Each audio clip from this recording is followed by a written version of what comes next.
আসসালামু আলাইকুম, কেমন আছেন সবাই?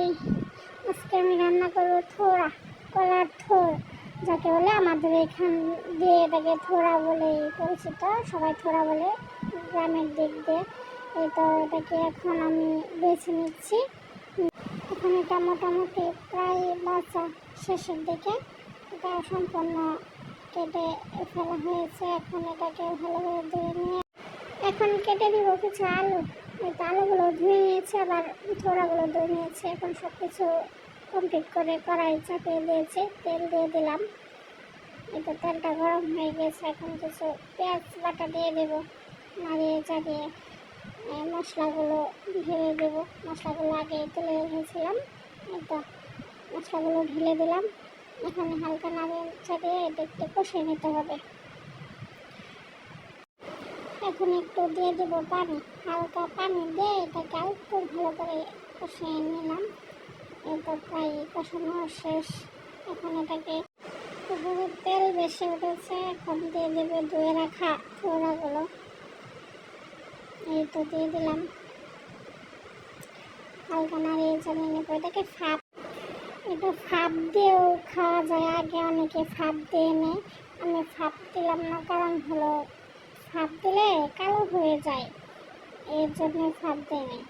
এটা কালারটা ঠিক আছে, ফাঁপ দিলে কালো হয়ে যেত। এই তো এবার দিয়ে নিব হালকা পানি, একটু পানি দিয়ে দেবো। সিদ্ধ করতে হবে, আলুগুলো সিদ্ধ করতে হবে, বেশি পানি দিতে হবে না, নতুন আলু তাড়াতাড়ি সিদ্ধ হয়ে যাবে। এই তো আমার সিদ্ধ হয়ে গেছে, পানিও কমে গেছে। এখন দিয়ে দেবো কিছু কাটা কাঁচামরিচগুলো এখন দিয়ে দিলাম।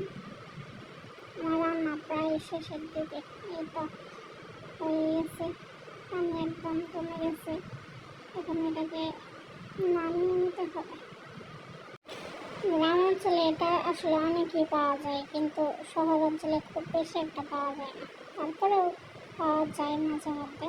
এই তো আমার এটা হয়ে গেছে। এখন আমি ভর্তা করবো ঢেঁড়স ভর্তা করবো। ঢেঁড়সগুলো ভিজিয়ে দিয়ে কেটে নিচ্ছি।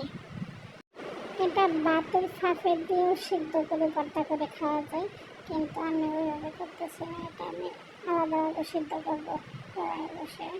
এটা আমি পাতিল বসিয়ে দিলাম, পানি দিয়ে সিদ্ধ বসিয়ে দেবো। 5-6টা কাঁচামরিচ দিয়ে দেবো। কাঁচামরিচগুলো যদি এখন খুব বেশি একটা ঝাল হয় না, সবসময় কুমড়ায় থাকে, এই জন্য একটু বেশি দিলাম। এটা সিদ্ধ হয়েছে, খুবই অল্প ভাপ দিলে তাড়াতাড়ি সিদ্ধ হয়ে যায়। এটা আমার ভর্তা হয়ে গেল।